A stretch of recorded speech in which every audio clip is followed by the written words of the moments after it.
Hello, and welcome back. It's good to be with you again. I wanted today to talk about the views of Dario Amodei and from what essentially his public statements, what he has said. I'll try to link some of the interviews from which I pulled these views in the description. But before we get started, I wanted to mention, as I've said before, that Dario Amodei is of course, he's the CEO of Anthropic, one of the big leading frontier companies.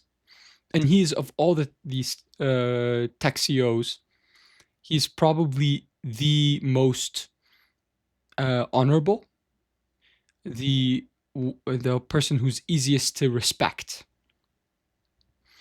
He initially worked at OpenAI, and he left OpenAI and started Anthropic later, but he left OpenAI for safety reasons. He saw how the company, OpenAI, was transforming more and more into a business, and the profit motive was pushing them away from what he saw as their safety obligations, especially given the significance of the technology that they were trying to develop. And he left OpenAI, which was a decision which was not financially beneficial for him. It was financially detrimental for him and for his career at the time. And so that's a decision that takes real moral courage, I think, to make. So he's definitely the most respectable of this crowd.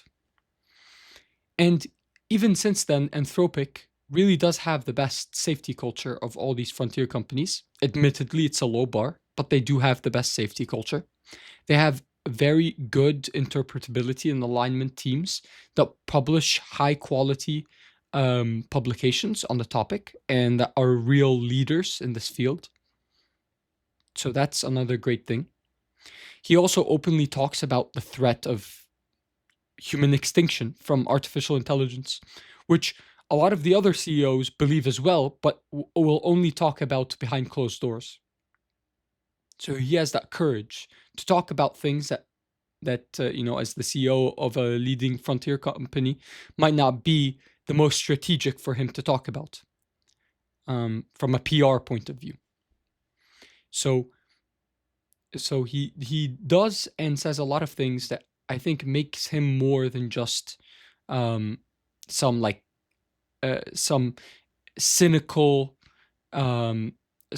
or profit motivated individual who is not really representing real views, but is only parroting talking points. No, I feel like he is a genuine person.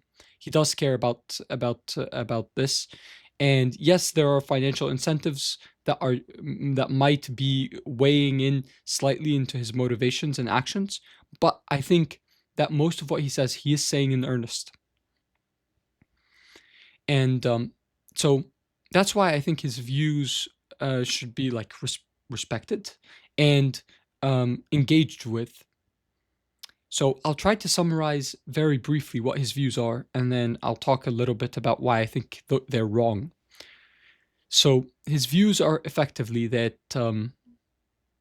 that he thinks there's about a 10 to 20% chance that if we continue to develop these artificial intelligence, if we continue to develop these models and they reach superhuman performance, that we'll get a bad outcome. And bad outcome here is essentially the end of the human species. So very bad indeed. But he thinks 10 to 20% chance that would happen. But he effectively sees it as inevitable that these systems will be developed. And so for him, the big question is, who will develop it first? Will it be the US or will it be China? Will it be a democracy or will it be an autocracy? And so he sees it as imperative, as extremely important, that it's an American company that develops this technology first. Because he thinks that if the US develops, if a democracy develops this technology first, then the future can be democratic. That it will be a catastrophe if an autocracy, a repressive autocracy, were to develop this technology first. And so those, as far as I understand them, are his personal motivations for pursuing, developing this technology. That he sees that this is inevitable anyways, and that it's much better, the world would be a much better place for democracy if his company or some other safety focused American company beat China to develop this technology first. Now, I think that he's wrong on many fronts here. I'll just talk about maybe three or four. So, firstly, I don't think that it's inevitable that this technology will be developed. Um, I know that many people talk as if it is, but the truth is, yes, there are powerful social and economic um, forces that are driving the development of this technology, but it's not a law of nature. It's not something that fell on us from the sky. It's something like this technology is being developed because a lot of free human beings are choosing to work on it. And they're choosing to work on it either for idealistic reasons because they think it will benefit them or their tribe, their country, or it will benefit humanity as a whole, or they're working on it for financial reasons because it's profitable. They get a salary for working on it, or they see the economic potential of it. Now, the day that those individual humans realize that if they come to believe that this technology is going to kill them and their families and everything they care about, they'll stop. So I really don't see this as something that is completely inevitable. Humanity can decide to stop if we want to. It's humans that are developing this. If enough people decide that this is a huge risk and we have to stop, I think we can. Not that it would be easy, but I think that we can. So that's the first part. The second part is that even if we say that this technology is going to be developed, something that Dario is not mentioning is that it matters a lot when it's developed. Alignment and interpretability are fields that are making progress, slow progress, but progress. There are new techniques today that are being used that hadn't been invented 2 years ago in interpretability, for example. We understand what's happening in the models more today than we did then. There's a field that's developing that has to do with understanding how these models work and learning how to shape their preferences better and better.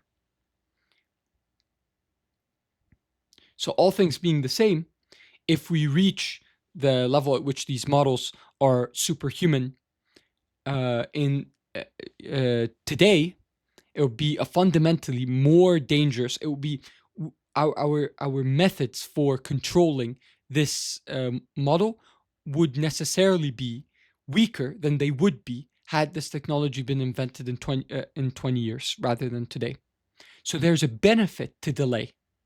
Even if you don't fully stop, there's a benefit to delaying the development of this technology to allow time for alignment and interpretability researchers to make progress so that our techniques that we have in place are better. And they may lead to a safer world once you develop this technology. Thirdly, I really don't think that there's much difference in the models themselves that are developed in the US versus in China. And you can see this obviously today. The techniques that are being used to develop the models are identical. And the models come out more or less the same. If you use ChatGPT or Grok or Gemini, or you use Kimi K2, or you use the Quen series models, or you use DeepSeek, the Chinese models, you'll notice they're more or less the same.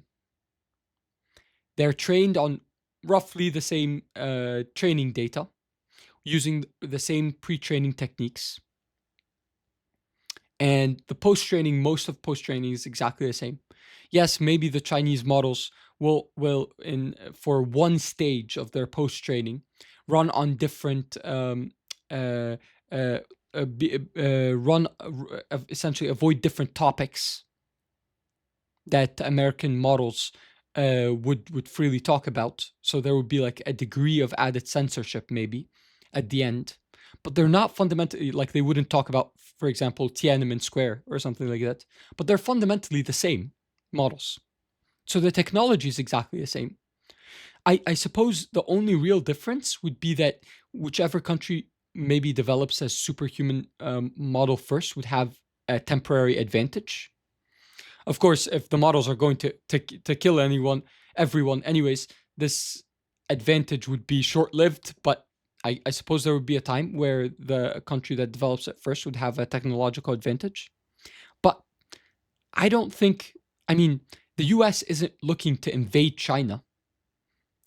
If we were to develop a superhuman model today, I don't think anyone would want to use it to like invade China or destroy China. And I don't think that China is looking to invade the US. So I think that the frame that he adopts, that Dario adopts, is incorrect. I really do see this as more of some separate species that's coming, and that these national divisions between like China and the US, and even in between forms of government of the two countries, really doesn't matter as much as birthing this new thing that's not human. So, um, so that's the third point. Is I think the framing is just wrong, and I don't think it makes too much of a difference if the if America develops this technology first versus China. And then the fourth thing is, I think whether or not America develops this technology, almost by definition, democracy will not be possible after you get superhuman agents, after you produce superhuman agents. Um, it's possible that there won't even be people, like there won't be democracy because there won't be the demos, there won't be the people to begin with, so there won't be the people's voice anymore or the people's rule anymore. So, but even if there are people, there will be obviously once you have superhuman agents, and we talked before about how they will have an incentive to escape human control, and if they're superhuman, they'll definitely escape human control. Even if they keep us around, it will be probably more of a zoo slash pet situation. Like clearly, at that point, humans won't be in charge of their own destiny or of the destiny of our planet anymore. We won't be the ones calling the shots. We won't be weighing in on anything of real importance or significance. These models that will ultimately escape human control, they'll be the ones that are directing the world. So democracy will be defunct almost by definition of having superhuman agents, strategic agents that will very likely escape human control, that will have the incentive to escape human control. So I think that everything about this argument is incorrect. I don't think that it is inevitable that this technology will be developed. If enough people perceive it as dangerous early enough, I think we can't stop. And I do think that the time that we develop it matters a lot. So even if we can't completely stop it, if we can delay it, I think it's better for us. Thirdly, I don't think it's useful to think of it in terms of national competition between human groups, between nations, because the AI that's being developed, whether it's on our end or on China's end, is going to be more or less the same. It's fundamentally the same thing. Maybe some shallow differences in post-training that are applied, but there will be shallow because neither side knows how to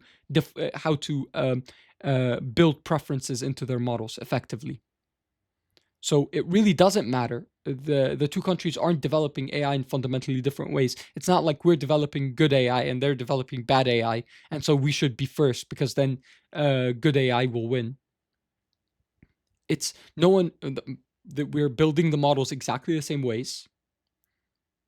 and no one has figured out a way to get them aligned at all. We can just superficially patch them in slightly different ways, but that's more or less it.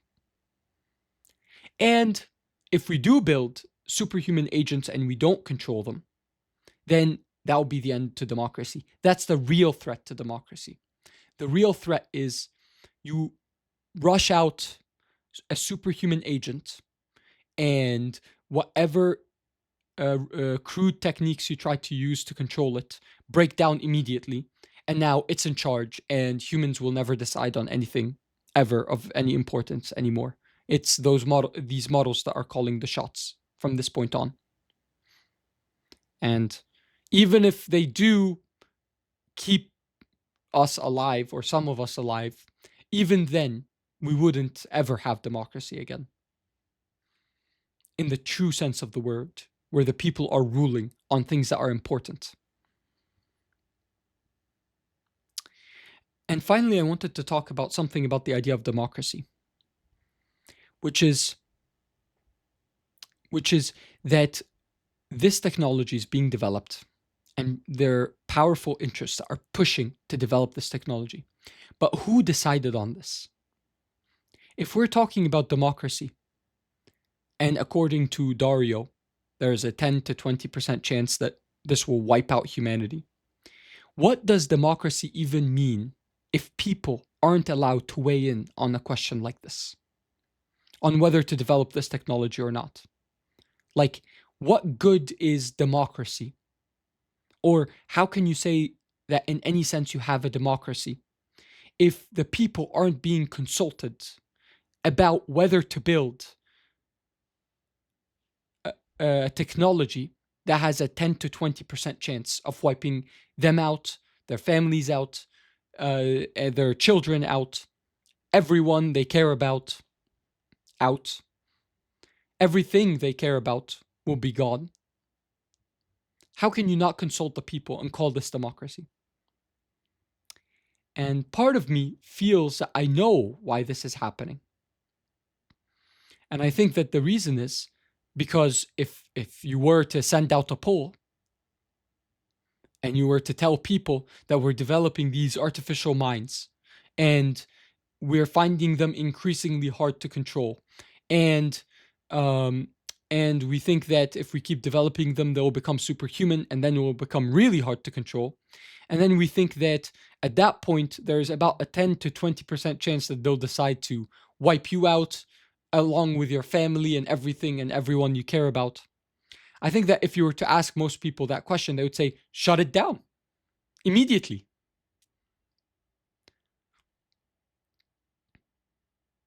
And so that I think is the fundamental reason why that people aren't being asked and won't be asked.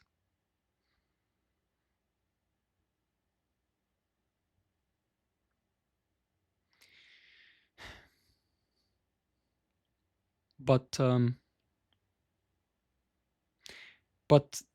the problem is that those that are leading this, they're being reckless. They're being criminally reckless. And those that are close to this can see what is coming. They can see the trend. They can see the warning signs already. And you can see the two bullet trains that are rushing towards each other at 100 miles an hour. And you know what's coming. There's a catastrophe coming.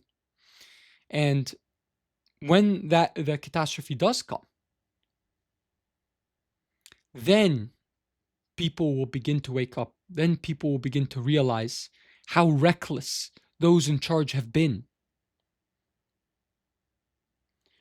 Because right now, the way that these warning signs are appearing are in this paper, where a phenomenon that was predicted 20 years ago is all of a sudden proven experimentally. Or in this limited situation, out of the public eye, or it's not really a very big deal yet. But these models are improving extremely quickly. And it really doesn't take a lot of imagination to see where this is headed. And now the question is, what are people going to do when you have a real disaster? What are you going to do when we have a real disaster? Will you remember? Will you remember at that point that will you remember the falsehoods that were either explicitly given to you, or the false image or narrative that was presented to you that that caused you to not react to this technology in an appropriate way? Because we need to think about what happens in that moment, because that's the critical moment. And by the nature of this technology, that period in which we will notice that our leaders have been reckless, but before the situation becomes before it becomes too late, before the situation becomes an existential risk to us, that time period will be probably short. So we won't have a lot of time to wake up to things, and we won't have a lot of wiggle room to act. Any false action can cause a catastrophe, can cause us to lose precious time. So that is what is worth thinking about, really. And to lay the groundwork now, while we're still, like, walk while you have the light, while we're still before this period of high emotion, before this period of intensity that will come inevitably if things continue the way that they are. Now that we're in relatively calm waters, we need to think about how we want to proceed to build awareness now, and to build an action plan now that can be implemented later. And I forget who said this, but some general, like famous general, said like, more sweat, less blood. It's that principle, that the more effort that we expend now to figure out what the right path is, an alternative way that we can deal with this developing technology now, when we're not in charge, then the more real human lives that we'll save later. When the political window opens, that will allow, when people are ready to hear the message that this is dangerous and needs to be taken seriously as a possible existential threat to humanity. But yeah, so that's just everything I wanted to share. Again, Dario Amodei, I consider to be the best of these tech CEOs, and ultimately, we're not against him or against anyone who's in charge, who's leading the development of this, because they're human too, and they have families too. And it's just, they are acting in a way that is deeply misguided.